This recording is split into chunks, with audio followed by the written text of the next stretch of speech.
विद्यार्थी मित्रांनो, तुमचं स्वागत आहे जे के मास्टर मराठीवरती. एकदम डीप लेवल 50 प्रश्न घेऊन आलेले आहेत. मागील प्रश्नपत्रित आलेले आता 10 मेला परीक्षा होणार आहे, त्याच्याबद्दल विशेष माहिती. चला तर सुरुवात करण्या अगोदर व्हिडिओवर नवीन असाल तर लाईक आणि सबस्क्राईब करायला विसरू नका आणि तुमच्या मित्रांना पण शेअर करा. प्रश्न क्रमांक 1 घेऊयात. महाराष्ट्र राज्याचे पहिले पोलीस महासंचालक DGP कोण होते? तर ते SM कांटेकर हे होते पहिले महासंचालक. प्रश्न क्रमांक 2.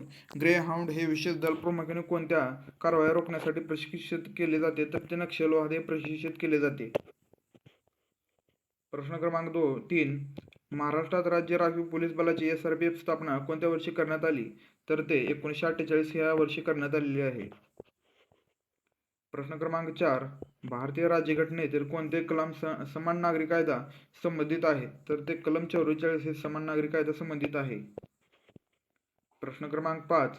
United Nations environment programme UNEP चे मुख्यालय कुठे आहे? तर ते नैरोबी येथे आहे. नैरोबी.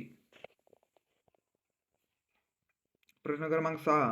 26 ऑगस्ट 1982 रोजी गडचिरोली जिल्ह्याची निर्मिती कोणत्या जिल्ह्यातून करण्यात आली? तर ते चंद्रपूर जिल्ह्यातून करण्यात आलेली आहे. प्रश्न क्रमांक 7. भारतात पंचायत राज स्थापना करण्याची शिफारस कोणत्या समितीने केली आहे? तर ते बळवंतराव मेहता ह्या समितीने केलेले आहे. प्रश्न क्रमांक 8. ऐतिहासिक भीमा कोरेगावची लढाई कोणत्या वर्षी झाली होती? तर ते ऐतिहासिक भीमा कोरेगावची लढाई हे 1857 ते 1818 हे झालेले 1818 साली. प्रश्न क्रमांक 9. उंदीर मारण्याचे औषध तयार करण्यासाठी कोणत्या रसायनाचा वापर केला जातो? तर तो झिंक फॉस्फेट ह्या रसायनाचा वापर केला जातो. प्रश्न क्रमांक 10. ग्लोबल इनोव्हेशन इंडेक्स कोणत्या संस्थेद्वारे प्रसिद्ध केला जातो? तो WIPO ह्या संस्थेद्वारे प्रसिद्ध केला जातो. प्रश्न क्रमांक 11. 1920च्या भारतीय राष्ट्रीय काँग्रेसच्या नागपूर अधिवेशनाचे अध्यक्ष कोण होते? तर ते C. विजयराघवाचारी होते हे. प्रश्न क्रमांक 12. मुंबई आणि नाशिक यांना कोणता घाट जोडतो? तर तो कासरा घाट हा जोडतो. प्रश्न क्रमांक 13. अग्नी 5 क्षेपणास्त्राची कमाल मर्यादा किती आहे? तर ते 5000 ते 5500 किलोमीटर इतकी आहे. प्रश्न क्रमांक 14. इस्रायलमधून भारतीयांना सुरक्षित बाहेर काढण्यासाठी भारताने कोणते ऑपरेशन राबवले होते? तर ते ऑपरेशन अजय हे राबवले होते. ऑपरेशन अजय. प्रश्न क्रमांक 15. भारतीय असंतोषाचे जनक म्हणून कोणास ओळखले जाते? तर ते बाळ गंगाधर टिळक यांना ओळखले जाते. प्रश्न क्रमांक 16. कोणत्या नदीला दक्षिण गंगा असे म्हटले जाते? तर ते गोदावरी ह्या नदीला दक्षिण गंगा असे म्हटले जाते. गोदावरी नदी दक्षिण वाहिनी नदी आहे. प्रश्न क्रमांक 17. महाराष्ट्रातील रामोशी उठावाचे नेतृत्व कोणी केले? तर ते उमाजी नाईक यांनी केलेले आहेत. प्रश्न क्रमांक 18. 2024च्या आकडेवारीनुसार कोणत्या ग्रहाला सर्वाधिक चंद्र उपग्रह आहेत? तर ते शनी ह्या उपग्रहाला जास्त शनी आहेत. प्रश्न क्रमांक 19. भारताचे S-400 क्षेपणास्त्र संरक्षण प्रणाली कोणत्या देशाकडून खरेदी केली? तर ते रशिया ह्या देशाकडून खरेदी केलेले आहे क्षेपणास्त्र.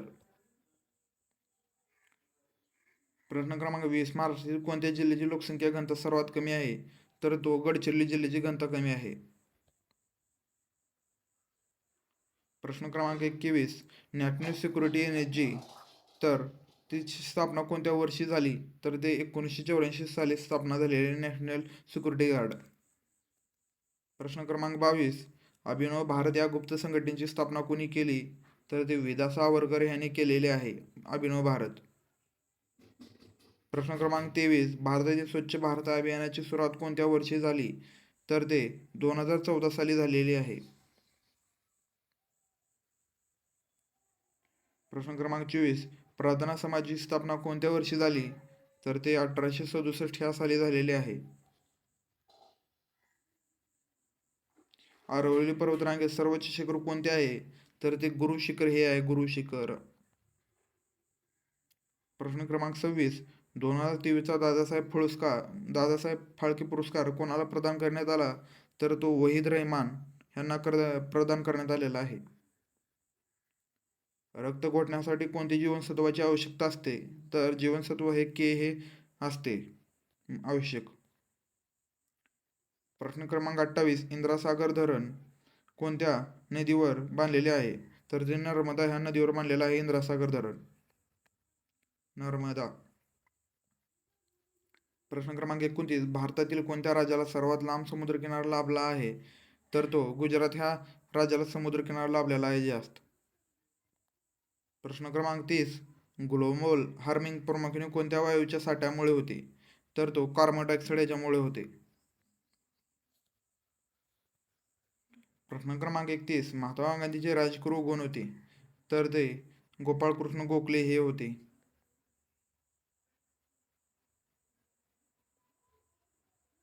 हैदराबादमधील स्टॅच्यू ऑफ इक्वॅलिटी कोणत्या संतांच्या स्मृती प्रित्यर्थ आहे? तर तो रामानुजाचार्य यांच्या स्मृती स्टॅच्यू ऑफ इक्वॅलिटी आहे. प्रश्न क्रमांक 32.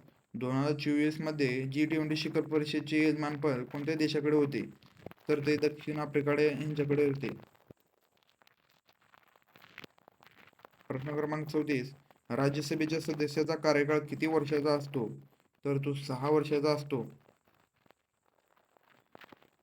प्रश्न क्रमांक 35. प्राचीन भारतातील यक्ष आणि गणयक्ष शब्द कशाशी संबंधित आहेत? तर ते यक्ष आणि गणयक्ष हे साहित्याचे संबंधित आहेत.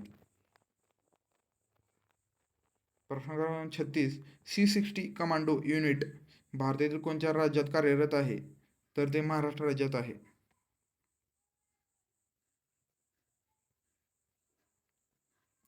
प्रश्न क्रमांक 36. कोणत्या बंदराला कर्नाटकाचे प्रवेशद्वार म्हणतात? तर ते मंगळूर ह्या प्रवेशद्वार म्हणतात कर्नाटकाचे प्रवेशद्वार. प्रश्न क्रमांक 38. राजा राममोहन राय यांनी समाजाची स्थापना कोणत्या वर्षी केली? तर ते 1828 साली ते 1825 1828 ते 1830 तर ते 1828 साली करण्यात आलेली आहे ह्या कालावधी. प्रश्न क्रमांक 41. Hindustan socialist Republican association HSRA ची स्थापना कोणत्या वर्षी झाली? तर ते 1930 साली झालेली आहे. 1930. प्रश्न क्रमांक 40. महाराष्ट्रातील वैतरणा नदीचा उगम कोणत्या जिल्ह्यात होतो? तर तो नाशिक जिल्ह्यात होतो वैतरणा नदीचा. प्रश्न क्रमांक 41. भारतीय रिझर्व्ह बँकेचे सध्याचे गव्हर्नर कोण आहेत? सध्याचे गव्हर्नर हे संजय मल्होत्रा आहेत. चुकीने इथे शक्तिकांत दास झालेला आहे. शक्तिकांत दास हा पर्यायामध्ये आला तरी ह्याला क्लिक करू नका. हा संजय मल्होत्रा झाले. संजय यांना हे संजय मल्होत्रा जर आले तर ते पर्याय संजय मल्होत्रा करा. 2024 हे शक्तिकांत दास होते. 2024 पासून निवृत्ती झाल्यानंतर संजय मल्होत्रा आलेले आहेत. प्रश्न क्रमांक 42. वातावरणाचा दाब मोजण्यासाठी कोणती उपकरणे वापरली जाते? तर ते बॅरोमीटर हे वापरले जाते. बॅरोमीटर. प्रश्न क्रमांक 43. कांचनगंगा राष्ट्रीय उद्यान कोणत्या राज्यात आहे? तर सिक्कीम ह्या राज्यात आहे. प्रश्न क्रमांक 44. 1905 च्या बंगालच्या फाळणीनंतर कोणती चळवळ सुरू झाली? तर ते स्वदेशी चळवळ सुरू झालेली आहे. प्रश्न क्रमांक 45. सुदर्शन तलावाची दुरुस्ती कोणत्या राज्यात काळात झाली? तर ते रुद्रादामन प्रथम ह्याच्यात झालेले आहे ह्या काळात. क्षेत्रफळाच्या दृष्टीने सर्वात लहान जिल्हा कोणता? तर तो क्षेत्रफळाच्या दृष्टीने मुंबई शहर हा सर्वात लहान जिल्हा आहे. भारतात राष्ट्रीय सुरक्षा परिषद NSC ची स्थापना कोणत्या वर्षी झाली? NSC ची स्थापना हे 1998 साली झालेली आहे. 1958 साली. 98. प्रश्न क्रमांक 48. आंतरराष्ट्रीय न्यायालय ICJ चे मुख्यालय कुठे आहे? द हेग नेदरलँड येथे आहे. प्रश्न क्रमांक 19. रयतवारी पद्धती कोणी सुरू केल्या? तर तो थॉमस मोनो याने रयतवारी पद्धती केलेल्या आहेत सुरू. प्रश्न क्रमांक 50. मुंगीच्या दंशात कोणी आम्ल असते? मुंगीच्या दंशात कोणते आम्ल असते? तर मित्रांनो याचं उत्तर तुम्ही कमेंटमध्ये द्या. आपले 50 प्रश्न कंप्लीट झालेत. 50 पैकी तुम्हाला किती बरोबर आले ते कमेंट करून नक्कीच सांगा. आणि येणारा व्हिडिओ कोणत्या टॉपिकवर राहणार ते कमेंट करून नक्कीच सांगा. आणि व्हिडिओवर नवीन असाल तर लाईक आणि सबस्क्राईब करायला विसरू नका आणि तुमच्या मित्रांना पण शेअर करा. चला तर येणाऱ्या व्हिडिओमध्ये भेटूया. धन्यवाद मित्रांनो.